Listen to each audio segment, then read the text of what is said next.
On our live today, this morning, we talked about the fallacy of the story of Jonah and the whale, the book of Jonah. One of the first things that we realized in this story on our Facebook and YouTube page is the fact that the first part is historically inaccurate because during that time frame in the 8th century BC, the primary city for the Assyrians would not have been Nineveh, but the primary city for the Assyrians would have been Assur.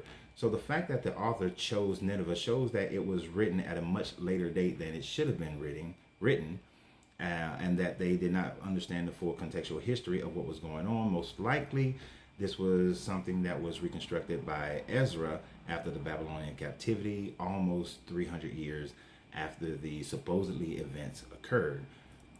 Now, one of the other aspects of this story that was more than likely taken from the Greek story of Perseus is the fact that Perseus and his mother were shipped off from the city of Joppa, where Joppa has been known for Greeks and Phoenicians to be a city that had a lot of torrential waters, where the water was very hectic, where there was often storms, and that this was a setting for many stories in the Greek and other Levantian cultures that talked about how when they began these voyages, the waters they become rough. And in the roughness of this water, we see a few things happen that are more than likely inaccurate, and that is the fact that when the waters became rough, all the people started praying to their own deities, but of course they then used divination, something that is strictly outlawed in this book, to figure out that the cause of the storm was the fact that Jonah was disobeying his deity and not going to preach to the people of Nineveh and warn them. Now, in this prayer, the time frame in this divining of lot through lots, Jonah tells them to cast him off into the waters, and when they do, they see that Jonah was the actual cause, or his God was. Now, recognize these people were henotheistic at the time, so it's not that they worship this God, but they would have understood that everybody has their own gods, and different gods respond and act differently to different events. So when it tells you that they then began to praise Jonah's God and offer sacrifice to him, that is something out of respect. But many Christians take this story as they were converted into Judaism and the worship of Yahweh at the time, because this is a Yahwist writing, not an Elohist who is writing this story, because we're going through the transition of Hezekiah editing the book, changing the religion from Hebrew or Israelite into Judaism, which finally is his final format of that when we get to Ezra at the end of the Babylonian captivity, when they were released to go back to Jerusalem.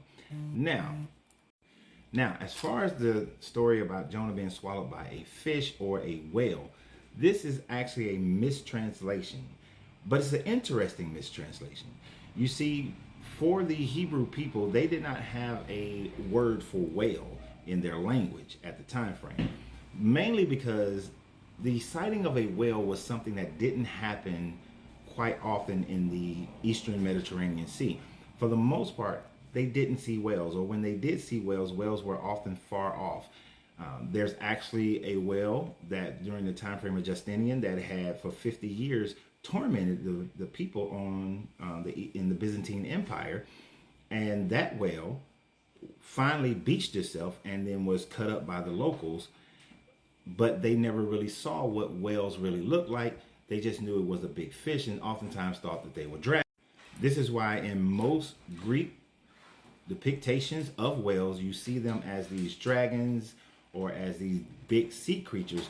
Now, because they didn't have that thing of calling them a whale in the Hebrew language, but in the Greek language, they did have a word for whale called a philistis. I'm probably saying it wrong, but a philistis. But they had another name, a kratos meglios, which is a sea creature, a mythical sea creature that was used in many of their stories, whether we're talking about Perseus or we're talking about Hercules, who also fought this same type creature and was swallowed by this creature during his 12 trials. So it's possible that some elements of the story concerning Jonah were lifted from the Greeks and added to this story after the Babylonian captivity by Ezra.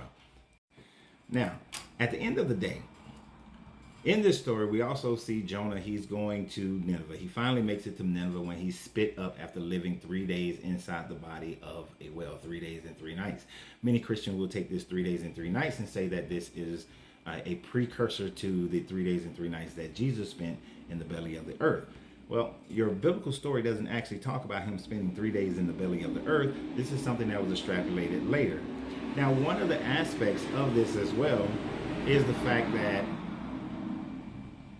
the Christian writers at the time frame of Jesus and post-Jesus, 1st and 2nd century, would have already known about this story of Jonah and would possibly incorporate this idea of Jesus being in the belly of the earth for 3 days, even though it's more like 1.5 days, but being in the belly of the earth for 3 days, because they would then be able to relate it back to the Old Testament. This was a popular thing for them to do, is to relate stories from the Old Testament into the New Testament to validate Jesus as the Son of God.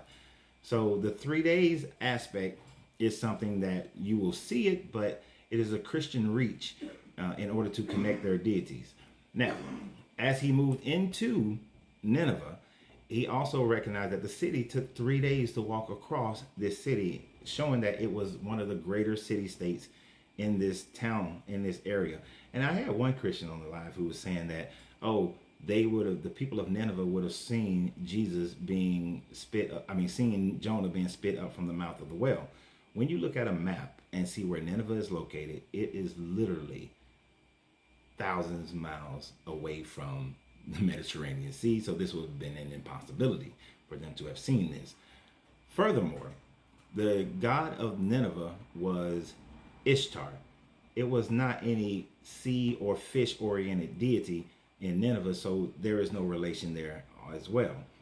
Now, in this story, you have Jonah who comes in, and he goes into the city and says, God is condemning you, God is condemning you, the God who created the land and the sea has condemned you. And the people just automatically respond to that. It is most likely that if someone came into the city of Nineveh saying that this deity was going to destroy them, that they would have probably beat him up, hung him up, killed him, something of that nature. But of course, the story got a story. So they just give in. And it says that they took 40 days and 40 nights where no animal could eat, no person can eat or drink. So eat or drink, no person, no animal can eat nor drink. If this was the case for 40 days and 40 nights, everyone in Nineveh dies. You're talking about a city that's in the middle of the desert.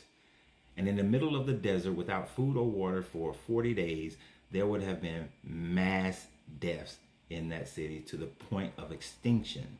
But of course, according to this story, that didn't happen. The people repented, and then Jonah gets mad because this guy doesn't destroy Nineveh, and has a Job-esque lighthearted argument with this deity, and this deity having to explain and say, hey, you know that I'm a loving God. Well, Jonah says, I know you're a loving God. I know you're a forgiving God. And this guy said, hey, I gave you a plant that came up overnight to give you shade, and then brought on some worms and let it eat the plant, and the plant died overnight throughout the day. And did you make that? Did you have anything to do with that? Did you appreciate that? And Jonah's like, nah, I didn't. So why couldn't? So this guy is like, you didn't bother to even take care of this tree yet, and you didn't go in and take care of the people of Nineveh. So who are you? And then the story just abruptly ends. Many Christians have realized that this story should be looked upon as satire, that it's not historical. And if it's not a historical, actual, accurate account of your deity, then why is it in your Bible as an infallible story about God? And therefore it is not historical. So why are you saying that this book is a historical book? Because there are many gaps and holes in this story beyond just the fallacy of a man being able to live in the belly of a whale for 3 days and 3 nights, and then for these people in this city to go without food or water for 40 days and 40 nights, they would all die and would have died.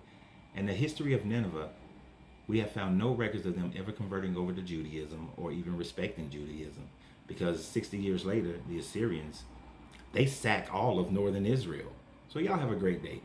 And always remember, you got to free yourself to be yourself, because your greatness is non-negotiable. Good journey. Good vibration.